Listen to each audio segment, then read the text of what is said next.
जी, मैं आपसे जानना चाहता हूं कि इस पूरे घटनाक्रम को लेकर जो कल कुछ रहा, इसको लेकर किस तरह के पब्लिक ओपिनियन भारत में बन रही है और जो अब वार एक्सपेक्टेड है तो उससे क्या क्या नुकसान है, इम्पैक्ट क्या पड़ेगा, आपने क्या असेस किया?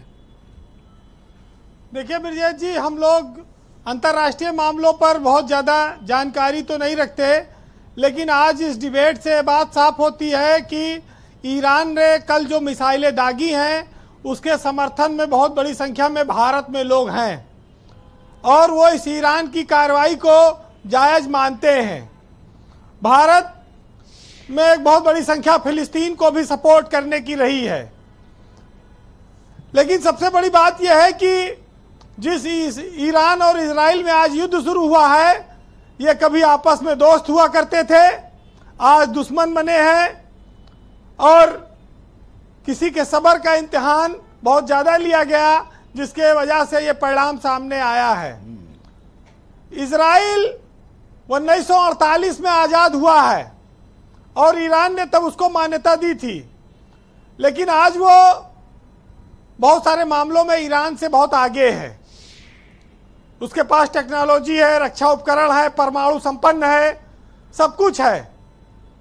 अमेरिका का हाथ है, मजबूत अर्थव्यवस्था है, लेकिन ईरान ने बड़ी हिम्मत का काम किया है और इसको भारत के मुसलमान अधिकतर इसी रूप में देखते हैं। हालांकि cyber space, cyber attack, drone attack, ये सब बहुत शुरुआती कारण रहे इन झगड़ों के जी, लेकिन भारत में केमिकल से लेकर, तेल से लेकर, रक्षा उपकरण से लेकर तमाम चीजें हम इजराइल से खरीदते रहे हैं, लेते रहे हैं। एक बात अभी सोच रहा था कि 3 विश्व युद्ध हो चुके हैं, क्या चौथे विश्व युद्ध की ये आहट है, क्या शुरुआत है? लेकिन कर्नल शरद सरन ने बताया कि अभी चौथा विश्व युद्ध इसको नहीं कह सकते जब तक लड़ाई जमीन पे ना हो। तो चलिए इसका भी इंतजार करेंगे जी। लेकिन इतना जरूर है कंक्लूड करेंगे कि जिस देश में एक तरफ से अमेरिका हो, एक तरफ से रूस लगा हो और रूस जो खुद 2 साल से यूक्रेन से युद्ध लड़ रहा है, कल का जो हमला हुआ, ऐसा बताया जाता है कि ईरान ने पहले रसिया से ग्रीन सिग्नल लिया था, तब मिसाइलें दागी। हालांकि 200 मिसाइलें दागने की पुष्टि हो रही, लेकिन आदमी यक्को नहीं मरे, ये बात भी सामने आ रही है जी। तो ये इसमें कितनी सच्चाई है ये सब आगे चल के पता चलेगा, लेकिन एक को महान शैतान बोला गया, एक को छोटा शैतान बोला गया। यानी कि अमेरिका कहता है कि ईरान बहुत बड़ा शैतान है और इजराइल छोटा शैतान है, इसलिए हम उसके साथ हैं। जंग ने इस देश और दुनिया में कभी कोई फैसला नहीं किया है जी। जंग अपने आप में एक बहुत बड़ी समस्या रही है और जब जब युद्ध होंगे, बच्चे अनाथ होंगे, महिलाएं विधवा होंगी, संसाधन नष्ट होंगे, आने वाली पीढ़ियों पर उसका असर पड़ेगा।